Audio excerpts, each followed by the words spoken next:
BPSC के chairman के द्वारा अभी हाल ही में ट्वीट के माध्यम से यह सूचना दी गई कि उनके द्वारा 43 गुणे 38 यानी 43 कुल सब्जेक्ट की संख्या और 38 कुल जिलों की संख्या, कुल 1634 मेरिट लिस्ट पर उनके द्वारा कार्य किया जा रहा है, उनका विभाग कार्य कर रहा है। इसके बाद से पूरे देश भर के अभ्यर्थियों के मन में यह कन्फ्यूजन बन गया कि क्या जो शिक्षक भर्ती हो रही है परिषदीय प्राथमिक विद्यालयों में, उसमें मेरिट जो बन रही है क्या वो जिले वाइज बन रही है। साथ ही साथ आवेदन करते समय आपसे 3 जिलों के चॉइस को मांगा गया था जिसमें आपकी पोस्टिंग होगी। मान लीजिए आपके नंबर के हिसाब से उन 3 जिलों में आपका सिलेक्शन नहीं होता है तो क्या आपका चयन निरस्त कर दिया जाएगा।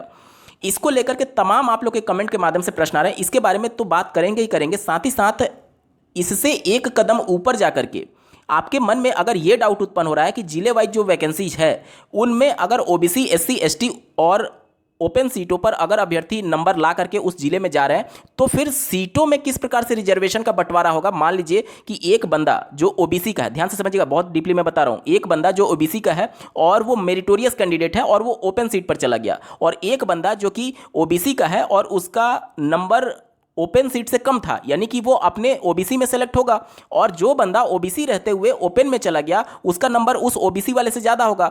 तो चूंकि ओबीसी वाला बंदा जो ओबीसी में सेलेक्ट हो रहा है उसके लिए तो सीटें रिजर्व हैं उस पर्टिकुलर जिले में, लेकिन ओपन सीट वाला जो बंदा, ओबीसी वाला बंदा जो ओपन सीट में गया है उसके लिए तो सीटें रिजर्व है नहीं।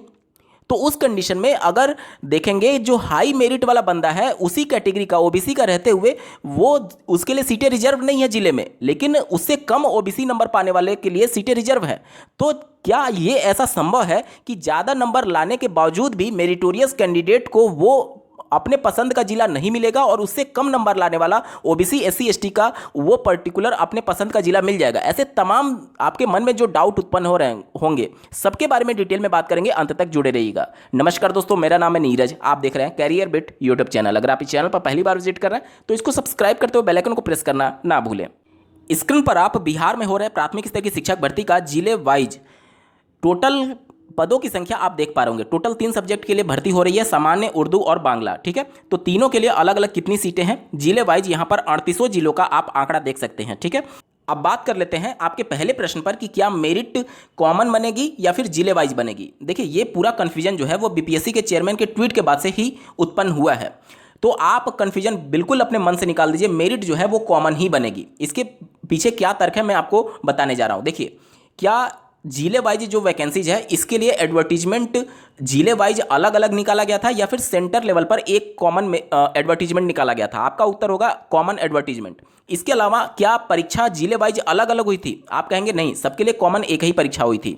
अब आप ध्यान से समझिएगा, मान लीजिए कोई एक पर्टिकुलर जिला, कोई भी एक जिला मान लीजिए जिसके लिए सबसे ज़्यादा मान लीजिए आवेदन आए हुए हैं, कोई भी जिला मान लीजिए, जैसे मैं यहाँ पर गया मान रहा हूँ, मान लीजिए कि गया के लिए सबसे ज़्यादा आवेदन आए हुए हैं और गया में टोटल सीट जो है वो 3018 है। तो जाहिर सी बात है, मान लीजिए कि इसमें 1 लाख अभ्यर्थियों ने आवेदन किया और सीट केवल 3018 ही है, तो सिलेक्शन तो केवल 3018 का ही होगा, यानी यहां पर मेरिट सबसे ज्यादा जाएगी क्योंकि यहां पर सबसे ज्यादा आवेदन किए थे। मैं यहां पर हाइपोथेटिकल सिचुएशन आपको बता रहा हूं, अगर चीजें ऐसे होती हैं तो। और मान लीजिए कोई एक पर्टिकुलर जिला जैसे अरवल है, उसमें सबसे कम आवेदन आए, मतलब कि जो 3 चॉइस भरने थे उसमें सबसे इस जिला को पसंद करने वाले या फिर चॉइस के तौर पर भरने वाले अभ्यर्थियों की संख्या सबसे कम थी, तो जाहिर सी बात है यहां पर मेरिट कम चली जाएगी क्योंकि यहां पर फाइट कम होगा। उस कंडीशन में आप देखेंगे कि एक ही एडवर्टीजमेंट के माध्यम से, एक ही परीक्षा के माध्यम से एक जिला जहां पर सबसे ज्यादा अभ्यर्थियों ने चॉइस के तौर पर भरा था वहां की मेरिट हाई चली जाएगी, और दूसरा जिला जो कि अरवल से है जिसमें अभ्यर्थियों ने कम चॉइस के तौर पर भरा था और वहां पर फाइट कम था, इसलिए वहां पर मेरिट कम चली जाएगी। और चूंकि गया जिला जिसमें 3018 ही केवल सिलेक्शन हो सकते हैं, इसके बाद वाला बंदा उसका सिलेक्शन नहीं हो पाएगा अगर जिले वाइज मेरिट बनती तो। और अरवल जिला जिसमें सबसे कम अभ्यर्थियों ने चॉइस के तौर पर फिल किया था तो वहां पर मेरिट कम जाएगी, यानी कि गया वाला हाई मेरिट रहते हुए उसका सिलेक्शन नहीं हो पाएगा और अरवल वाला कम मेरिट रहते हुए उसका सिलेक्शन हो जाएगा। क्या ये चीजें प्रैक्टिकली पॉसिबल है? ये तो सीधे तौर पर आर्टिकल 14 का उल्लंघन है, समानता के अधिकार का उल्लंघन है। तो आप निश्चिंत रहिए, मेरिट जो है वो कॉमन ही बनेगी, जिले वाइज मेरिट नहीं बनेगी। उनके द्वारा जो ट्वीट में कहा गया है वो चीजें थोड़ा और ज्यादा आपको डीप में जाकर के समझना होगा। मेरिट तो आपकी कॉमन बनेगी, यानी कि ध्यान से समझिएगा, जैसे कि टोटल 943 सीटें हैं। कितना? 79,943 सीटें हैं। तो टोटल 79,943 सीटों को कैटेगरी वाइज अलग अलग डिफ्रेंशिएट करने के बाद से, आरक्षण का लाभ देने के बाद से अंतिम बच्चे का जो सिलेक्शन होगा ओपन के लिए, वो ओपन के लिए अंतिम कट ऑफ माना जाएगा। ठीक है, यानी कि वो कट ऑफ हो जाएगा। ओबीसी का जो अंतिम बच्चे का चयन होगा वो ओबीसी का कट ऑफ माना जाएगा। एससी का इसी प्रकार से अंतिम जिस बच्चे का चयन होगा, जितना उसका नंबर होगा वो उसका कट ऑफ माना जाएगा। इसी प्रकार से कैटेगरी वाइज अलग अलग आप चीज़ों को समझ सकते हैं। ठीक है, यानी कि 79,000 सीटों को कैटेगरी वाइज बांट करके फिर कट ऑफ डिसाइड हो गया, और अब जो कट ऑफ में आया वो 100% सेफ है, उसको कोई ना कोई जिला जरूर अलॉट होगा। अब मान लीजिए 3 जिला जो कि उसने मतलब मेरे कहने का मतलब यह है कि 79,000 बच्चों को पहले सेलेक्ट करना है। अब 79,000 को पहले कैटेगरी वाइज डिवाइड करके कैटेगरी वाइज और ओपन सीटें सबको देखते हुए जितनी सीटें हैं उसके सापेक्ष टॉप के कैंडिडेट उतने सेलेक्ट कर लिए जाएंगे। ठीक है, यहां तक चीजें समझ में आई। और लास्ट जो बच्चे का नंबर होगा वो कट ऑफ हो जाएगा पर्टिकुलर उस कैटेगरी में, चाहे वो ओपन की बात करें, ओबीसी की बात करें, एससी की बात करें या फिर एसटी की बात करें। अब हमारे पास 79,943 बच्चे सेलेक्ट हो चुके हैं अपनी अपनी कैटेगरी में, और उसके बाद से ये फाइनल जब कट ऑफ हो गया तो उस बच्चे का चयन सुनिश्चित हो गया। यानी कि इतने बच्चे 79,943 जो टॉप के बच्चे हैं कैटेगरी वाइज सीटों को डिवाइड करने के बाद से उनका तो चयन होगा ही होगा, भले ही उनको अपना जिला अलॉट ना हो जो कि उन्होंने चॉइस के तौर पर भरा था। अब आपके मन में दूसरा प्रश्न आ रहा है कि मान लीजिए हमारा जिला जो हमने चॉइस के तौर पर भरा था अगर वो नहीं मिलता है तब क्या होगा, इसके बारे में बात कर लेते हैं।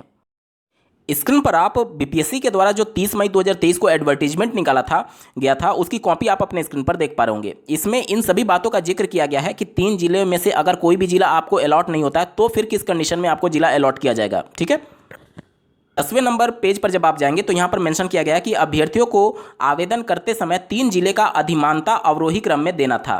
ठीक है, सफल अभ्यर्थियों के लिए जिला में दी गई अधिमानता एवं मेधा के आधार पर उन्हें जिला का आवंटन किया जाएगा।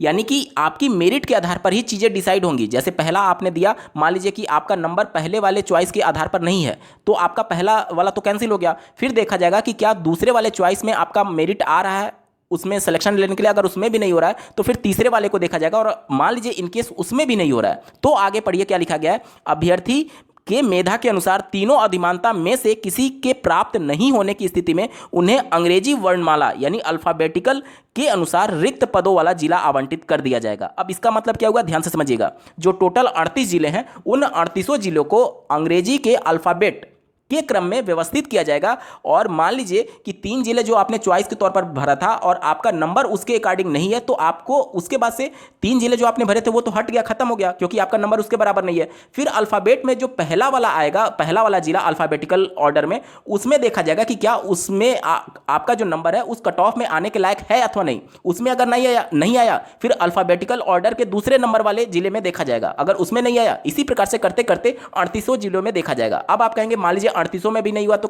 फिर क्या हो जाएगा, ध्यान से समझिएगा। आपका चयन 79,943 पदों के सापेक्ष हुआ है, यानी जितनी सीट है उतना तो कम से कम सीट होगा ही होगा ना।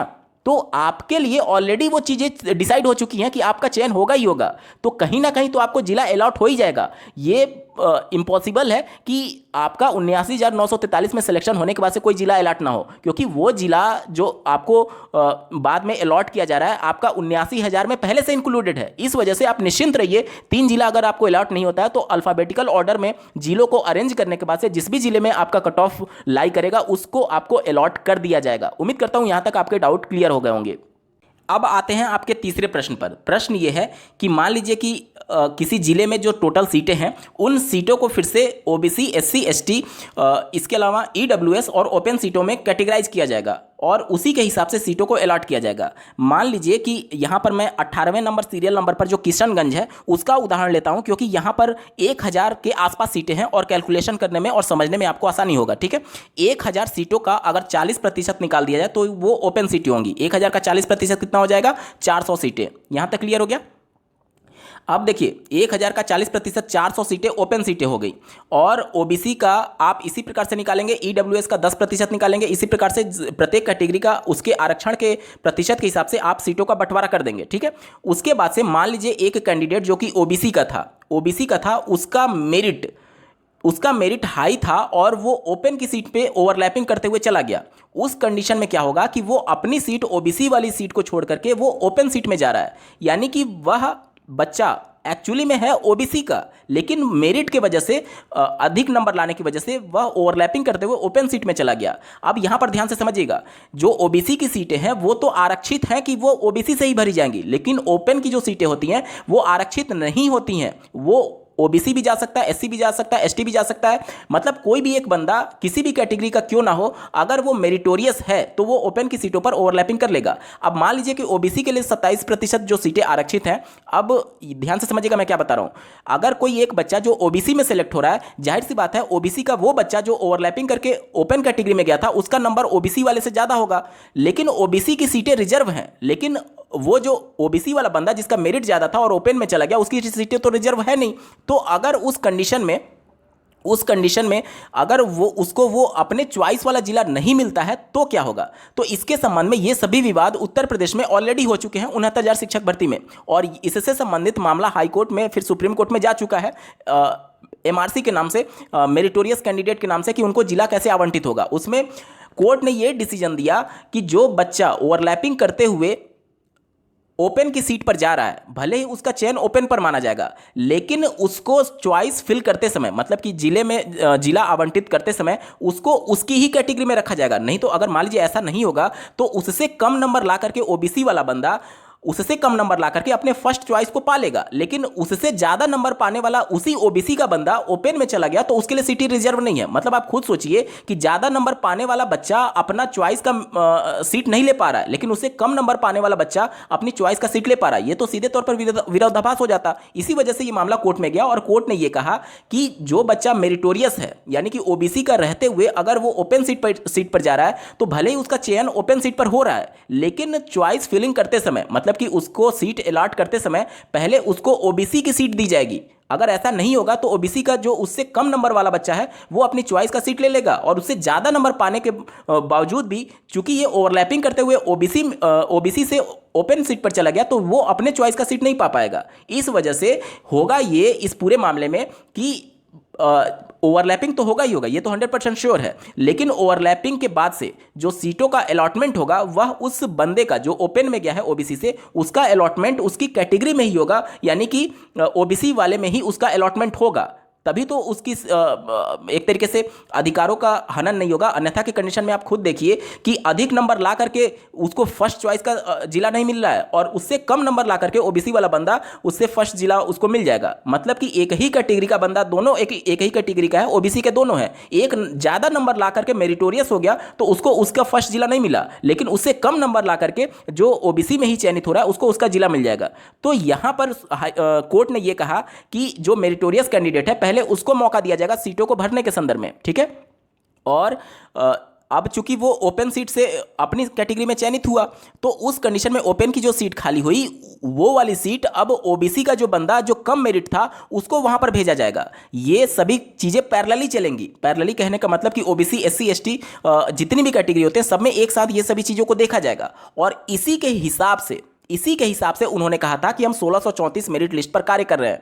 यानी कि आप देखिए कॉमन मेरिट तो कॉमन बनेगी, एक ही बनेगा, लेकिन अलॉटमेंट तो आपका राज्य में तो होगा नहीं, राज्य के अंदर जिलों में होगा। तो जिलों के अंदर अलग अलग आप देखेंगे कि फिर से मेरिट बनेगी। ये मेरिट उसी के अंदर समाहित है। यानी कि आप ऐसे समझिए कि एक पूरा पहले तो ये देखा जाएगा कि राज्य का फाइनल कट ऑफ क्या हो रहा है, उसके बाद से उस राज्य के अंदर जिले वाइज फिर बच्चों का जब अलॉटमेंट किया जाएगा जिला वाइज, तो वहां पर उस पर्टिकुलर जिले में अंतिम जो बच्चा होगा वहीं उसका कट ऑफ माना जाएगा। यानी कि आप कह सकते हैं कि कॉमन मेरिट बनने के बावजूद भी जिले वाइज अलग अलग मेरिट होगी। क्यों? क्योंकि अंतिम बच्चा जो सिलेक्ट हो रहा है वो उस जिले का कट ऑफ हो जाएगा। उसी प्रकार से दूसरे जिले की बात करें तो अंतिम बच्चा जो सिलेक्ट होगा उस जिले का कट ऑफ कुछ अलग होगा। मतलब ये तो चीजें अंडरस्टूड वाली है ना कि कॉमन मेरिट बनने के बावजूद भी जिला में अलग अलग कट ऑफ होगा, और इसीलिए उन्होंने 1634 मेरिट की बात कही थी। उम्मीद करता हूं अब आपके सारे डाउट्स क्लियर हो गए होंगे। इस वीडियो को देखने के लिए आपका बहुत बहुत धन्यवाद। भगवान करे आपका दिन शुभ हो।